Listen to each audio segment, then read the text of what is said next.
ಎಲ್ರಿಗೂ ನಮಸ್ಕಾರ. ನಮ್ಮ ನ್ಯೂಸ್ ಅಲರ್ಟ್ ಯೂಟ್ಯೂಬ್ ಚಾನಲ್ಗೆ ನಿಮಗೆ ಸ್ವಾಗತ. ನಾನು ಚಂದನ್. ಸದ್ಯ ನಟ ಅಲ್ಲು ಅರ್ಜುನ್ ಅವರನ್ನು ಬಂಧಿಸಿರುವಂತಹ ವಿಡಿಯೋ ಕ್ಲಿಪ್ಗಳು ಸಾಮಾಜಿಕ ಜಾಲತಾಣಗಳಲ್ಲಿ ಹಾಗೆಯೇ ಮಾಧ್ಯಮಗಳಲ್ಲಿ ವೈರಲ್ ಆಗ್ತಾ ಇದೆ. ಸಾಕಷ್ಟು ಜನರಿಗೆ ಒಂದು ಗೊಂದಲ ಇದೆ, ಇದು ವಿಚಾರಣೆಯ ಅಥವಾ ಬಂಧನವು ಅನ್ನುವಂಥದ್ದು. ಸೊ ಅದಕ್ಕೆ ಸಂಬಂಧಪಟ್ಟಾಗೆ ಸಂಕ್ಷಿಪ್ತವಾಗಿ ವಿವರಿಸೋದಕ್ಕೆ ನಾನು ಪ್ರಯತ್ನ ಪಡ್ತೀನಿ. ಅದಕ್ಕೂ ಮೊದಲು ಯಾರಾದರೂ ಹೊಸಬರು ನಮ್ಮ ಚಾನಲ್ಗೆ ಮೊದಲ ಬಾರಿಗೆ ಭೇಟಿ ಕೊಟ್ಟು ವಿಡಿಯೋನ ನೋಡ್ತಿದ್ರೆ ಸಬ್ಸ್ಕ್ರೈಬ್ ಮಾಡ್ಕೊಳ್ಳಿ. ಪಕ್ಕದಲ್ಲಿರುವಂಥ ಬೆಲ್ ಐಕನನ್ನು ಕ್ಲಿಕ್ ಮಾಡಿ.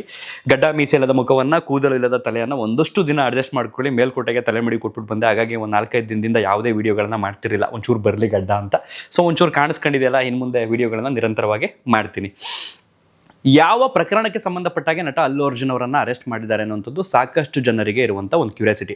ಕೆಲವರು ಕನ್ಫ್ಯೂಷನ್ ಮಾಡ್ಕೊಬೋದು, ಸಿನಿಮಾದಲ್ಲಿ ಗಂಧದ ಮರ ಕಡಿಯೋ ಸೀನ್ ಐತಲ್ಲ, ಅದಕ್ಕೇನಾದ್ರು ಮಾಡಿಗಿಟ್ಬಿಟ್ಟವ್ರ ಅನ್ನೋಂಥದ್ದು ಅನ್ಕೊಬೋದು. ಇನ್ನು ಕೆಲವರಿಗೆ ಗೊತ್ತು ಯಾವ ಪ್ರಕರಣ ಅನ್ನೋಂಥದ್ದು. ಸೊ ಯಾವ ಪ್ರಕರಣಕ್ಕೆ ಅರೆಸ್ಟ್ ಮಾಡಿದ್ದಾರೆ ಅನ್ನೋ ಪ್ರಕರಣವನ್ನು ಫಸ್ಟ್ ನಾನು ನಿಮಗೆ ಎಕ್ಸ್ಪ್ಲೇನ್ ಮಾಡ್ತೀನಿ. ಅದಾದ ಬಳಿಕ ಇವತ್ತೇನು ನಡೀತು ಅನ್ನೋದನ್ನು ಕೊನೆಯಲ್ಲಿ ಎಕ್ಸ್ಪ್ಲೇನ್ ಮಾಡ್ತೀನಿ. ಸೊ ಪುಷ್ಪ 2 ಸಿನಿಮಾ ಡಿಸೆಂಬರ್ 5ನೇ ತಾರೀಕು ಗುರುವಾರ ವಿಶ್ವದಾದ್ಯಂತ ರಿಲೀಸ್ ಆಗುತ್ತೆ. ಬಟ್ ಬಿಫೋರ್ 1 ಡೇ ಅಂದರೆ 4ನೇ ತಾರೀಕು ಬುಧವಾರ ಈ ಸಿನಿಮಾ ಒಂದಷ್ಟು ರಾಜ್ಯಗಳಲ್ಲಿ ಪ್ರೀಮಿಯರ್ ಶೋವನ್ನು ಪ್ರದರ್ಶನ ಮಾಡುತ್ತೆ. ಅದರಲ್ಲಿ ಕರ್ನಾಟಕವೂ ಕೂಡ ಒಂದೌದು. ಸೊ ಅದೇ ರೀತಿ ಹೈದರಾಬಾದ್ನ ಚಿತ್ರಮಂದಿರ ಸಂಧ್ಯಾ ಅನ್ನುವಂಥ ಒಂದು ಚಿತ್ರಮಂದಿರದಲ್ಲೂ ಕೂಡ ಈ ಸಿನಿಮಾ ನೈಟು ಒಂದು 9 ಗಂಟೆ ಶೋ ಏನೋ ಪ್ರಸಾರ ಆಗುತ್ತೆ, ಪ್ರೀಮಿಯರ್ ಶೋ. ಸೊ ಆ ಶೋ ನೋಡೋದಕ್ಕೆ ಅಲ್ಲು ಅರ್ಜುನ್ ಅವರು ಕೂಡ ಅವರ ಫ್ಯಾಮಿಲಿ ಸಮೇತ ಬಂದಿರ್ತಾರೆ. ಆ ಸಂದರ್ಭದಲ್ಲಿ ಈ ಜನಸಮೂಹ ಏನಿರುತ್ತೆ ಅಂದರೆ ಎಕ್ಸ್ಪೆಕ್ಟ್ ಮಾಡಿರೋದಕ್ಕಿಂತ ಜನ ಜಾಸ್ತಿ ಆಗುತ್ತಲ್ಲ, ಅನ್ಎಕ್ಸ್ಪೆಕ್ಟೆಡ್ ಆಗಿ ಜನ ಸೇರ್ತಾರಲ್ಲ, ಆ ಜನವನ್ನು ನಿಯಂತ್ರಿಸೋದಕ್ಕೆ ಪೊಲೀಸರು ಲಾಠಿಯನ್ನು ಬೀಸ್ತಾರೆ, ಅಂದರೆ ಲಾಠಿ ಚಾರ್ಜ್ ಮಾಡ್ತಾರೆ.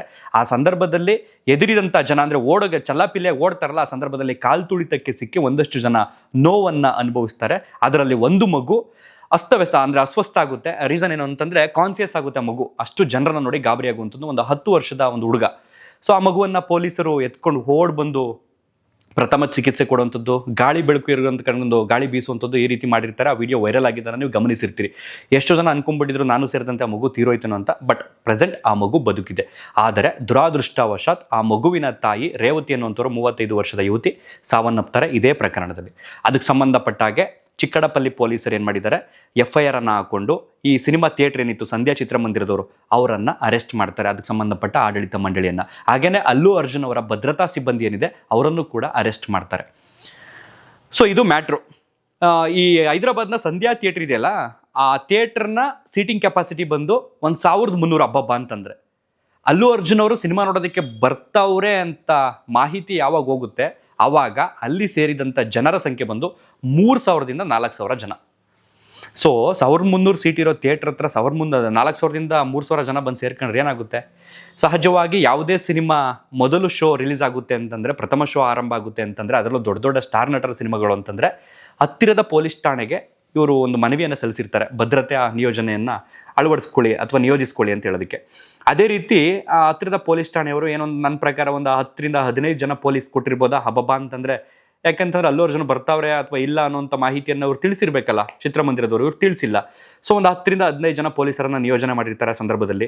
ಸೊ ಏಕಾಏಕಿ 3000ದಿಂದ 4000 ಜನ ಬಂದಾಗ ಏನು ಮಾಡೋಕ್ಕಾಗುತ್ತೆ? ಪೊಲೀಸರು ಅವ್ರ ಜನ ಕಂಟ್ರೋಲ್ ಮಾಡೋಕ್ಕಾಗುತ್ತಾ? ಸೊ ಲಾಠಿ ಬೀಸ್ತಾರೆ. ಸೊ ಈ ಲಾಠಿ ಏಟಿಂದ ತಪ್ಪಿಸ್ಕೊಳ್ಳೋಕೆ ಹೋದಾಗ ಈ ಉದ್ವಿಗ್ನ ಪರಿಸ್ಥಿತಿ ಆಗಿರುವಂಥದ್ದು. ಆ ಸಂದರ್ಭದಲ್ಲಿ ಈ ಕಾಲು ತುಳಿತ ಪ್ರಕರಣದಲ್ಲಿ ಇಷ್ಟೆಲ್ಲ ಸಾವು ನೋವು ಸಂಭವಿಸಿದಂಥದ್ದು. ಸೊ ಪೊಲೀಸರು ಏನು ಮಾಡ್ತಾರೆ, ತಕ್ಷಣ ಥಿಯೇಟರ್ ಅವ್ರನ್ನ ಅರೆಸ್ಟ್ ಮಾಡ್ತಾರೆ, ಹಾಗೆಯೇ ಭದ್ರತಾ ಸಿಬ್ಬಂದಿಯವ್ರನ್ನ ಅರೆಸ್ಟ್ ಮಾಡ್ತಾರೆ, ಹಾಗೆಯೇ ಅಲ್ಲು ಅರ್ಜುನ್ ಅವ್ರ ಮೇಲೆ FIR ಅನ್ನು ಕೂಡ ದಾಖಲಿಸ್ಕೊಳ್ತಾರೆ. ಸೆಕ್ಷನ್ ಭಾರತೀಯ ನ್ಯಾಯ ಸಂಹಿತೆ 105 ಹಾಗೆಯೇ 118 ಕಾಲಂ 1ರಲ್ಲಿ FIR ಅನ್ನು ದಾಖಲಿಸ್ಕೊಳ್ತಾರೆ. ಸೊ ಕಳೆದ 2-3 ದಿನಗಳ ಹಿಂದೆನೇ ಅಲ್ಲು ಅರ್ಜುನ್ ಅವರು ಈ FIR ಅನ್ನು ರದ್ದುಗೊಳಿಸುವಂತೆ ಮನವಿಯನ್ನು ಕೂಡ ಸಲ್ಲಿಸ್ತಾರಂತೆ. ಆದರೆ ಆ ಮನವಿಯನ್ನು ತಿರಸ್ಕರಿಸಿ ಇವತ್ತು ಅವರ ಮನೆಗೆ ಏಕಾಏಕಿಯಾಗಿ ಪೊಲೀಸರು ಜೀಪಲ್ಲಿ ಬಂದು ಅವರನ್ನು ಬನ್ನಿ ವಿಚಾರಣೆ ಇದೆ ಅಂತ ಕರ್ಕೊಂಡು ಹೋಗೋದಕ್ಕೆ ಬರ್ತಾರೆ. ಆ ಸಂದರ್ಭದಲ್ಲಿ ಅಲ್ಲು ಅರ್ಜುನ್ ಅವರು ಈ ಕಾರ್ ಪಾರ್ಕಿಂಗ್ ಅಂತ ಹೇಳ್ತೀವಲ್ಲ, ಅಂಡರ್ಗ್ರೌಂಡ್ ಅಂತ, ಸೊ ಅಲ್ಲಿ ನಿಂತಿರ್ತಾರೆ. ಅವರ ಸಂಗಡಿಗರಾಗಿರ್ಬೋದು ಅಥವಾ ಅವ್ರ ಫ್ಯಾಮಿಲಿ ಮೆಂಬರ್ಸ್ ಆಗಿರ್ಬೋದು, ಕುಟುಂಬಸ್ಥರಾಗಿರ್ಬೋದು, ಅವ್ರ ಜೊತೆ ಕಾಫಿ ಕುಡಿತಾ ನಿಂತಿರುವಂಥ ಸಂದರ್ಭದಲ್ಲಿ ಪೊಲೀಸರು ಬರ್ತಾರೆ.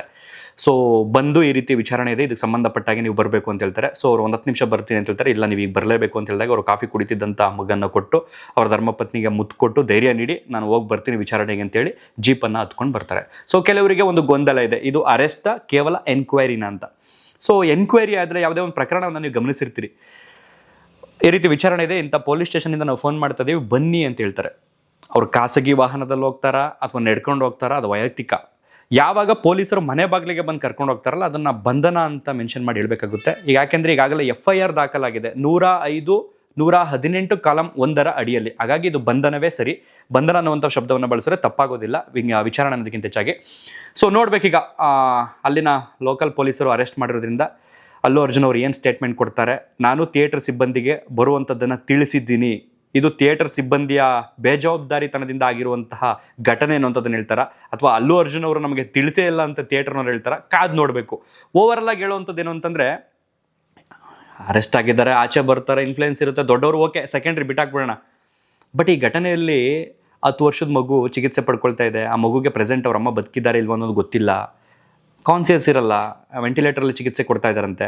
ಆ ಮಗು ಬದುಕಿ ಬರುತ್ತೆ. ಅದಾದ ಬಳಿಕ ಅವ್ರ ತಾಯಿ ಇಲ್ಲ ಅನ್ನೋಂಥ ಘಟನೆ ತಿಳಿದಾಗ ಆ ಮಗುಗೆ ಏನು ಅನ್ಸಲ್ಲ, ಯಾವುದೋ ಒಂದು ಸಿನಿಮಾ ನೋಡೋಕ್ಕೋಸ್ಕರ ಈ ರೀತಿ ಪರಿಸ್ಥಿತಿ ನಮ್ಮ ಕುಟುಂಬಕ್ಕೆ ಬೇಕಿತ್ತ ಅಂತ ಇಡೀ ಅವ್ರ ಕುಟುಂಬಕ್ಕೆ ಅನ್ಸಲ್ವಾ? ಅದನ್ನು ಹೊರತುಪಡಿಸಿ ಆ ಪರಿಸ್ಥಿತಿಯಲ್ಲಿ ನಾವಿಲ್ಲ ಅನ್ನೋಂಥದ್ದನ್ನ ಇಮ್ಯಾಜಿನೇಷನ್ ಮಾಡಿಕೊಂಡ್ರೆ ಒಫ್ ಅಂತ ಅನ್ಬೋದು ನಾವು. ಯಾಕೆಂತಂದರೆ ಆ ಸ್ಥಿತಿಯಲ್ಲಿ ನಾವಿಲ್ವಲ್ಲ ಅಂತ. ಸೊ ನಾನು ಹೇಳೋವಂಥದ್ದು ಏನು ಅಂತಂದರೆ, ಯಾವುದೇ ಸಿನಿಮಾ ರಿಲೀಸ್ ಆಗಲಿ ಫಸ್ಟ್ ಶೋ ಹೋಗಿ ನೋಡಬೇಕು ಅನ್ನೋಂಥದ್ದು ಏನಿಲ್ಲ. 2ನೇ ಶೋ ಹೋಗಿ ನೋಡಿ, ಸಂಜೆ ಹೋಗಿ ನೋಡಿ. ಕೆಲವರು ಫ್ಯಾನ್ಸ್ಗಳು ಏನು ಒಂದು ಕೈ ಕೊಡೋಕೆ ಹೋಗಬೇಕು ನಟನಿಗೆ, ಯಾವುದೇ ಒಬ್ಬ ನಟ ಆಗಲಿ, ಸೆಲ್ಫಿ ತೊಗೊಳಕ್ಕೆ ಹೋಗಬೇಕು, ಒಂದು ವಾರ ಹಾಕೋಕೆ ಹೋಗಬೇಕು, ಇನ್ನೇನೋ ಮಾಡೋಕೆ ಹೋಗಬೇಕು ಅಂತ ಅಂದ್ಕೊಂಡು ಹೋಗ್ತೀರಿ. ಬಟ್ ನಿಮ್ಮ ಒಂದು ಆ ಜೋಶಲ್ಲಿ ಇನ್ನೆಷ್ಟೋ ಜನರಿಗೆ ಸಾವು ನೋವು ಸಂಭವಿಸುತ್ತೆ ಅನ್ನುವಂಥ ಒಂದು ಪರಿಜ್ಞಾನವೇ ನಿಮ್ಗಳಿಗಿರಲ್ಲ. ಓಡೋಗ್ಬಿಡ್ತೀರಿ. ಇನ್ನು ಕೆಲವರು ಪಾನಮಕ್ತರಾಗಿರ್ತೀರಿ. ನಿಮ್ಮ ದೇಹದ ಕಂಟ್ರೋಲ್ ನಿಮ್ಮ ಕೈಲೇ ಇರಲ್ಲ. ಸೊ ಆ ಟೈಮ್ನಲ್ಲಿ ಏನಾಗುತ್ತೆ ಅನ್ನೋಂಥ ಅವಲೋಕನವೂ ನಿಮ್ಗಿರೋದಿಲ್ಲ. ಸೊ ನಾನು ಕೇಳ್ಕೊಳ್ಳೋದೇನು ಅಂತಂದರೆ, ಹಿಂದೆ ಇತ್ತು ಥಿಯೇಟರ್ಗಳ ಸಂಖ್ಯೆ ತುಂಬ ಕಡಿಮೆ ಇತ್ತು. ಫಸ್ಟ್ ಶೋ ಹೋದೇ ಸಿನಿಮಾ ಡ್ಯೂರೇಷನ್ ಏನಿದೆ ಅಷ್ಟನ್ನು ಪ್ರಸಾರ ಮಾಡ್ತಾರೆ. ಅದಾದ ಬಳಿಕ ಯಾವುದಾದ್ರು ಸೀನ್ಗಳು ಕತ್ತರಿ ಹಾಕಬೇಕು ಅಂತಂದರೆ ಸೆಕೆಂಡ್ ಶೋ ಇಂದ ಪ್ರಸಾರ ಆಗಲ್ಲ. ಹಾಗಾಗಿ ಫಸ್ಟ್ ಶೋನೇ ಹೋಗಿ ನೋಡಬೇಕು ಅನ್ನೋಂಥದ್ದು ಈ ಹಿಂದೆ ಇತ್ತು. ಬಟ್ ಇವಾಗ ಚಿತ್ರಮಂದಿರಗಳ ಸಂಖ್ಯೆ ಜಾಸ್ತಿ ಆಗಿದೆ, ಮಲ್ಟಿಪ್ಲೆಕ್ಸ್ಗಳ ಸಂಖ್ಯೆ ಜಾಸ್ತಿ ಆಗಿದೆ, ಸ್ಕ್ರೀನಿಂಗ್ ಜಾಸ್ತಿ ಆಗಿದೆ. ಅದೆಲ್ಲವನ್ನು ಹೊರತುಪಡಿಸಿ 1 ರಿಂದ 1.5 ತಿಂಗಳಲ್ಲಿ OTTಗೆ ಸಿನಿಮಾ ಬಂದ್ಬಿಡುತ್ತೆ. ಅದ್ರೇನೋ ಕತ್ತರಿ ಬಿದ್ದಿದ್ರು ಒರಿಜಿನಲ್ ಕಾಪಿನ OTTಗೆ ಅಪ್ಲೋಡ್ ಮಾಡ್ತಾರೆ. Don't worry. ಸೊ ನಿಧಾನವಾಗಿ ತಾಳ್ಮೆಯಿಂದ ಹೋಗಿ ನೋಡಿ ಸಿನಿಮಾಗಳನ್ನು. ಅದರಲ್ಲೂ ಕುಟುಂಬ ಈ ಫ್ಯಾಮಿಲಿ ಆಡಿಯನ್ಸ್ಗೊಂದು ಮನವಿ, ನೀವು ಸಿಂಗಲ್ ಸ್ಕ್ರೀನ್ಗೆ ಹೋಗಿ ನೋಡೋದೇ ಬೇಡ. ನೀವು ಈ ಮಲ್ಟಿಪ್ಲೆಕ್ಸ್ ಯಾವುದೇ ಇರುತ್ತೆ, ಒಂಚೂರು ಕಾಸ್ಟ್ ಜಾಸ್ತಿ ಆಗುತ್ತೆ, ಬಟ್ ಸೇಫ್ಟಿಯಿಂದ ಆಚೆಗೆ ಬರ್ತೀರಿ. ಸಿಂಗಲ್ ಸ್ಕ್ರೀನಲ್ಲಿ ಏನಾಗುತ್ತೆ ಅಂತಂದರೆ ಮಾಸ್ ಆಡಿಯನ್ಸ್ ಜಾಸ್ತಿ ಇರ್ತಾರೆ. ಅದರಲ್ಲೂ ಆ ನಟನನ್ನು ಇಷ್ಟಪಡುವಂಥ ಅಭಿಮಾನಿಗಳ ಸಂಖ್ಯೆ ಜಾಸ್ತಿ ಇರೋದ್ರಿಂದ ಕೆಲವರು ಪಡ್ಕೊಂಡು ಹೋಗಿರ್ತಾರೆ, ಇನ್ನು ಕೆಲವರು ಸರಾಗವಾಗಿ ಹೋಗಿರ್ತಾರೆ ಪಾಪ ನೇರವಾಗಿ. ಎಲ್ಲರೂ ಹೇಳಂಗಿಲ್ಲ. ಬಟ್ ಆ ಸಂದರ್ಭದಲ್ಲಿ ಫ್ಯಾಮಿಲಿ ಆಡಿಯನ್ಸ್ ಬಂದಿರ್ತಾರೆ, ಮಕ್ಕಳು ಮರಿ ಬಂದಿರ್ತಾವೆ, ವಯಸ್ಸಾದವ್ರು ಬಂದಿರ್ತಾರೆ, ಏನೂ ನೋಡಲ್ಲ ಕ್ರೌಡಲ್ಲಿ. ಹಾಗಾಗಿ ದಯವಿಟ್ಟು ಇಂಥದ್ದನ್ನು ಒಂಚೂರು ಮನವರಿಕೆ ಮಾಡಿಕೊಂಡು ಮುಂದೆ ಆಗುವಂಥ ಅನಾಹುತವನ್ನು ತಪ್ಪಿಸಿ ಅಂತ ಕೇಳ್ಕೊಳ್ತಾ ವಿಡಿಯೋವನ್ನು ಇಲ್ಲಿಗೆ ಮುಗಿಸ್ತಾ ಇದ್ದೀನಿ. ಕಾದು ನೋಡೋಣ ವಿಚಾರಣೆಯ ಬಳಿಕ ಏನು ಹೊರಬರುತ್ತೆ. ಇವತ್ತೇ ಆಚೆ ಬರ್ತಾರಾ ಅಂದರೆ ವಿಚಾರಣೆ ಮುಗಿಸ್ಕೊಂಡು, ಅಥವಾ ಇದಕ್ಕೆ ಸಂಬಂಧಪಟ್ಟಾಗ ಪೊಲೀಸರು ಕಟ್ಟುನಿಟ್ಟಿನ ಕ್ರಮ ಕೈಗೊಳ್ತಾರ ಅನ್ನೋಂಥದ್ದನ್ನು ಸಾಧ್ಯವಾದರೆ ಮುಂದಿನ ವಿಡಿಯೋದಲ್ಲಿ ತಿಳಿಸ್ತೀನಿ. ಲೈಕ್ ಮಾಡಿ, ಕಾಮೆಂಟ್ ಮಾಡಿ, ನಿಮ್ಮ ಅನಿಸಿಕೆ ಅಭಿಪ್ರಾಯಗಳನ್ನು ಸಾಧ್ಯವಾದರೆ ಇದನ್ನು ಶೇರ್ ಮಾಡಿ ಅಂತ ಕೇಳ್ಕೊಳ್ತಾ ವಿಡಿಯೋವನ್ನು ಇಲ್ಲಿಗೆ ಮುಗಿಸ್ತಾ ಇದ್ದೀನಿ. Thank you so much. ಮತ್ತೊಂದು ವಿಡಿಯೋದಲ್ಲಿ ಸಿಗ್ತೀನಿ. ಧನ್ಯವಾದ.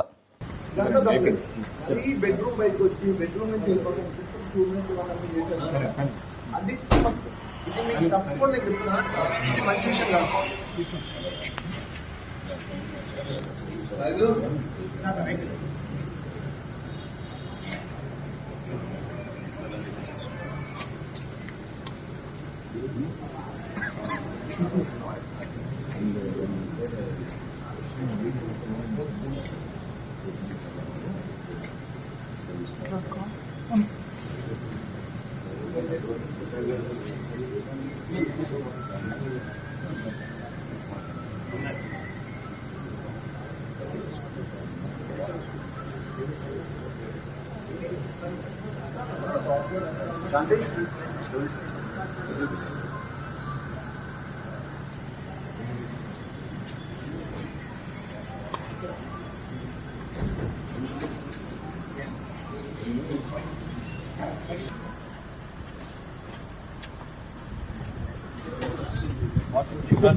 ఇంకా ఏ క్రెడిట్ వచ్చినా రాని నా చేతిలో ఉండాలి.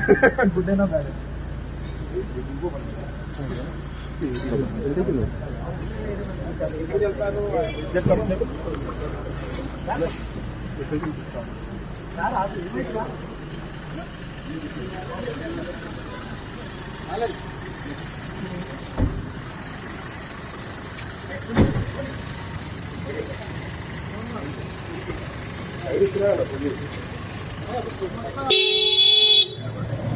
పాట కూడా